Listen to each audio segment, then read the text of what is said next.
Há um tempo atrás eu fiz esse vídeo e vocês gostaram muito. E eu já tava até que um tempinho sem vir aqui pra falar um pouco de lore com vocês. Eu admito que eu tava com muita saudade. Além de que eu sinto que eu já falei muito sobre esse personagem em diversos vídeos únicos, mas eu nunca fiz um vídeo exclusivo só pra ele. Então hoje vamos falar sobre o símbolo supremo de Jojo, Kujo Jotaro. O Jotaro é com toda certeza absoluta o personagem mais recorrente em Jojo. Ele apareceu em todas as partes após seu protagonismo na parte 3, sem exceção. Na parte 5 a aparição dele é bem breve, tendo apenas alguns diálogos com Koichi, mas o fato é que ele aparece. E ele é um daqueles personagens bem 8 ou 80, sabe? Tem muita gente que ama e muita gente que odeia. Eu fico mais ou menos ali no meio termo, eu acho ele um personagem bem da hora, mas o meu Jotaro favorito é o que a maioria das pessoas não gosta. E se você já assistiu do canal tem um tempo, você já sabe exatamente do que eu tô falando. E se não, fica até o final do vídeo que tu vai descobrir. Aproveita que você já tá por aqui mesmo e deixe seu like, se inscreve no canal para se juntar à gangue dos Calércio e comenta aí embaixo o que você acha desse personagem tão icônico. Sabe aqueles dias que você se sente sozinho, meio solitário, sem ninguém pra conversar com você sobre aquele mangá que você tanto ama, ou aquele jogo que você jogou e ninguém conhece? Então hoje é o seu dia de sorte, porque eu te apresento o Project Z, uma rede social perfeita para você conhecer pessoas novas com gostos parecidos com o seu. Além de ter uma apresentação impecável e um design extremamente moderno, assim que você cria sua conta, você pode personalizar o seu cardzinho com sua foto de perfil, background e o que mais você quiser. Eu simplesmente sou apaixonado por isso. Pronto, agora você criou seu perfil, você já tá no Project Z. Mas e agora? Você escolhe seus interesses e na sua página inicial vão aparecer vários posts baseados nessas suas escolhas. Depois você pode procurar uma comunidade que se encaixe nos seus gostos. Isso é o que não falta. Tem até do canal lá pra você dar uma olhada. Ou entrar nos chats pra bater aquele papinho bem gostoso, por voz ou por texto. Você que sabe. O aplicativo também tem uma função conhecer, onde ele te joga pra conversar com alguém com os interesses parecidos com o seu. Mas vale lembrar que se você é menor de idade, é melhor tomar cuidado com essa funcionalidade. O Project Z recentemente também lançou uma nova função, as Watch Parties, onde você pode se reunir com seus novos amigos para assistir um vídeo no YouTube ou até mesmo os memes da sua galeria. E aí, consegui te convencer? Baixe o Project Z agora mesmo, no link tá na descrição e não se esquece de usar o meu código, tranquilo? Eu vejo vocês lá, rapaziada. E como sempre, para entender melhor o Jotaro, primeiro a gente precisa voltar para as partes anteriores. A parte 1 apresenta um homem quase perfeito. Jonathan era um exemplo de homem em quase todos os seus sentidos, um cavaleiro em sua forma mais pura. A parte 2 já subverte esse ideal de homem puro e nos apresenta Joseph Joestar, que era basicamente o oposto de tudo que seu avô era. Ele era mulherengo, ele era malandro, ele só pensava no próprio umbigo e estava sempre procurando brechas para poder passar a perna nos outros. E aí veio a parte 3. E o que o Araki poderia colocar na história que pudesse se diferenciar tanto dos outros protagonistas que ele já tinha criado. Superar um personagem com a personalidade do Joseph seria algo bem complexo a se fazer. E a decisão do Araki para resolver essa questão foi fazer o Jotaro ser ainda mais básico que o Jonathan. Poucos personagens são tão unilaterais como o Jotaro da parte 3. Ele é puto e acabou. Ele é humano extremamente revoltado com a vida que resolve tudo na base da porrada. Mas isso é ruim? Por incrível que pareça, não é. Eu tenho grandes ressalvas sobre a parte 3 e uma dessas ressalvas são os personagens. Por mais icônicos e memoráveis que eles sejam, os Crusaders são um saco de batatas bem misto e é difícil dizer exatamente o que eu sinto sobre eles. Porque no fim das contas, é como se eles fossem a primeira formação dos Vingadores no universo de Jojo. Você pode falar o que quiser deles, eles vão continuar sendo o maior símbolo do que Jojo é e já foi. E eu sinceramente não acho que os Crusaders são o melhor elenco já feito pelo Araki, mas no pior dos casos eles funcionam bem. Porque você mete nessa mistura um velho biruta com um braço mecânico e um francês que tem no mínimo 7 parafusos a menos, e uma história pica de vingança, e é formado, o equilíbrio perfeito. Porque apesar de 3 dos 5 Crusaders não terem personalidades tão interessantes quanto esses dois, a química entre eles é perfeita.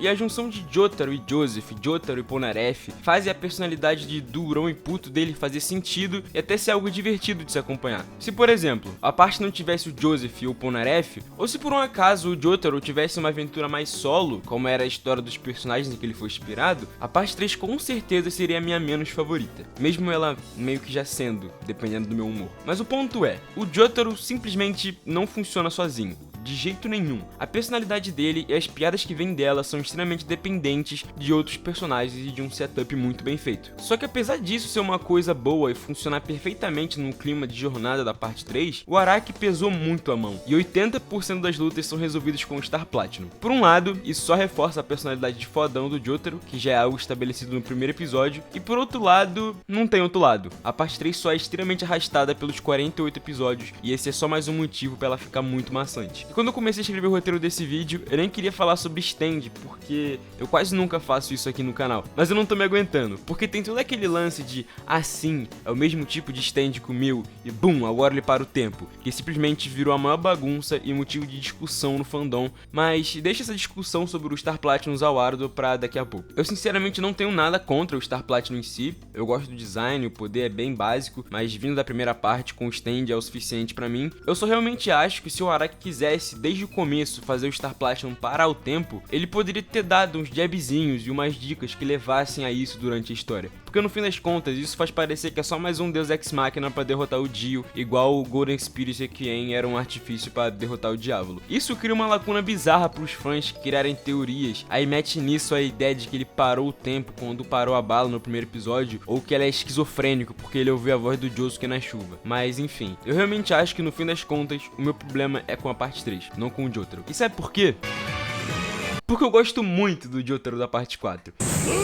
Em Diamonds Unbreakable, ele já tá bem mais maduro, ele tem 28 anos, é um biólogo marinho e tem uma filha de mais ou menos 5, 6 anos. Muita coisa que aconteceu aqui é bem interessante da gente comentar nesse vídeo. Ele vai pra Morio à procura do Josuke, que é literalmente seu tio e tem metade da idade dele. E lá os laços que ele constrói são extremamente curiosos, porque primeiro que ele vira quase um paizão pro Koichi, a galera até faz bastante meme disso, falando que ele ama mais o Koichi que a própria filha dele, e por muitas vezes ele serve como mentor pro Josuke. Talvez não no sentido mais claro da palavra, mas ele representa alguém mais velho, com mais experiência pro jovem e ingênuo Higashikata Josuke. Por mais que eu ache que era só ele falar mal do cabelo que o Josuke resolveria qualquer problema na base da porrada. Mas já é um take um pouco mais interessante pro Jotaro. Colocar o personagem como uma espécie de mentor é algo que eu gosto bastante e é uma coisa que eu sinto muita falta em Jojo no geral. Eu já comentei isso em outras ocasiões, sobre como eu sinto falta das sequências de treinamento que eram tão frequentes na parte 1 e 2, porque é extremamente esquisito como num episódio o Star Platinum tava aleatoriamente buscando coisas pro Jotaro na cela sem o consentimento dele, mas no episódio seguinte ele já consegue controlar completamente e descer a porrada no Kakyoin. O Josuke e o Giorno tem uma semi-desculpa pra isso porque a gravação foi interrompida porque o Bernardo já falou sobre esse assunto em 10 vídeos diferentes. Entre a parte 4 e 6 tem um espaço bem grande de uns 13 e 14 anos, e aqui o Jotaro finalmente volta aos holofotes de novo, já que na parte 5 ele foi só a ponte pra levar o Koichi à Itália e encontrar o Giorno. E até hoje eu me pergunto por que ele não escolheu o Josuke pra essa missão, porque eu tenho 99% de certeza que o Josuke seria muito mais sagaz que o Koichi, mas tudo bem. Enquanto isso, na parte 6, o Jotaro é um pilar principal da história e feito de uma forma extremamente gostosa, sem tirar o protagonismo da Jolene. Além de que o Araki deu aquela camada a mais ao personagem ao manter a ideia de paternidade falha que persegue Jojo desde a parte 1. É dito na parte 3 que o pai de Jotaro, Sadao Kujo, é um músico de jazz muito famoso e tá sempre em turnês, por isso nunca foi um pai presente. Aí chega a vez dele ser pai, a vez dele fazer absolutamente tudo diferente do que o pai dele fez e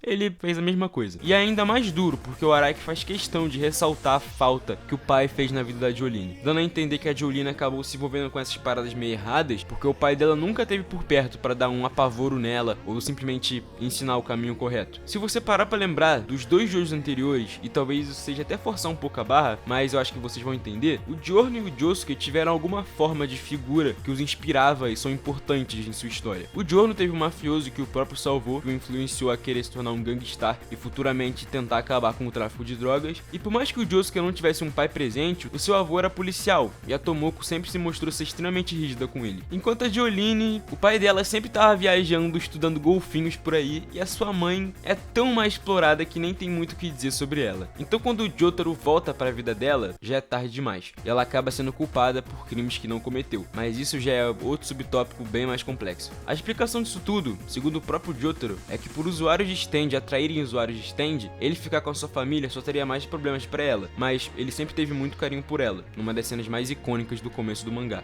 Mas eu não consigo ter outra reação além de ficar igual esse palhaço triste, porque ele diz isso, mas mesmo assim entrega pra ela um fragmento da flecha e concede uma stand pra ela se defender dos perigos futuros. Resumindo, se ele tivesse 2 neurônios que funcionassem, teria ficado perto da sua filha sabendo que coisa do tipo poderia acontecer com ela, ou pelo menos sendo um pouco mais responsável. A filha do maluco literalmente foi presa e a única coisa que ele tem a dizer sobre isso é: foda-se, tô viajando, yara yara da Z. E pra piorar a situação, na tentativa de ajudar a Jolene a sair da prisão, ele acaba sendo pego pelo White Snake e perde seus discos de memória e stand, fazendo a Jolene se meter num esquema bizarro pra poder salvar a vida do seu pai. E eu acho que aqui já estamos num território seguro pra falar sobre a maior controvérsia relacionada ao Jotaro, Star Platinum Zawardo. O Jotaro realmente foi nerfado? O Araki realmente fez ele ficar mais fraco?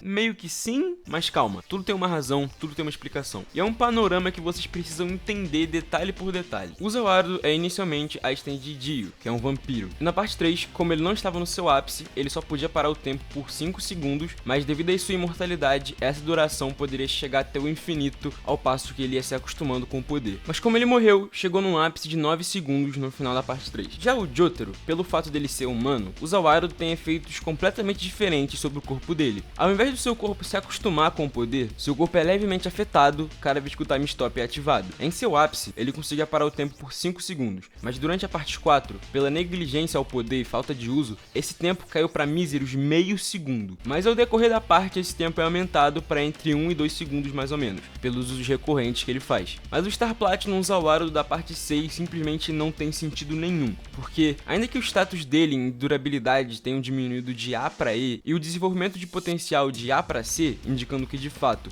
o Star Platinum atingiu praticamente todo o seu potencial possível, no início da parte ele pode parar o tempo por 2 segundos, assim como na parte 4. Mas pela idade e provavelmente falta de prática de combate, ele não teve reflexos para se defender dos ataques do White Snake, e deu o que deu. O que realmente não faz sentido nenhum acontece no final do mangá, porque durante 70% da parte 6 o Jotaro estava em coma e completamente danificado da cabeça. Logo, ele não estava treinando o Star Platinum, mas magicamente, simplesmente do nada, ele aparece no Cabo Canaveral e podendo parar o tempo por 5 segundos. Sim, 5 segundos. O mesmo tempo que ele podia no seu ápice. Na parte 6, o Jotaro tem 40 anos. 40 anos e passou meses em coma. Você realmente vai me dizer que esse mano tem o mesmo poder que ele tinha com 17? Pelo amor de Deus, né? Não tem como, sinceramente. Esse é um daqueles furos que simplesmente não tem defesa. Não tem resposta pra isso, não tem razão. Pra piorar, não serviu de absolutamente nada esse furo. Esse furo não tem razão nenhuma, porque no final eles perderam e de qualquer forma, tá ligado?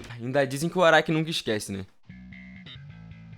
De qualquer forma, a pergunta que fica é: o Araki estragou o Jotaro? E sem levar em conta os furos de roteiro, que só significam mais voltas completamente desnecessárias pro personagem, o Jotaro envelheceu igual um vinho. Ele era uma uvinha roxa, sem graça, sem açúcar, e virou um vinho com um sabor bem forte de infância destruída e cigarro, porque foi isso que ele foi comprar e nunca mais voltou. O Jotaro é de fato um daqueles personagens que começa sem ter muita coisa a favor dele, mas ao decorrer da história e das partes ele vai melhorando e tendo mais camadas e se tornando um personagem bem mais complexo do que ele era no começo. Eu realmente gosto muito do Jotaro da parte 3, ele é um personagem muito icônico, ele é muito maneiro, fodão, badass, mas o Jotaro da parte 6 tem que ser o meu favorito pela maturidade, tá ligado? Pela mudança que a vida adulta fez nele, pelas escolhas que ele fez na vida dele, tudo que ele decidiu fazer pelo, entre aspas, bem da filha dele, todos os erros que ele cometeu são muito mais interessantes do que ora, tá ligado? Então, assim, o que o Araki fez com o Jotaro é absurdo, tá ligado? É um bagulho que eu gosto absurdo,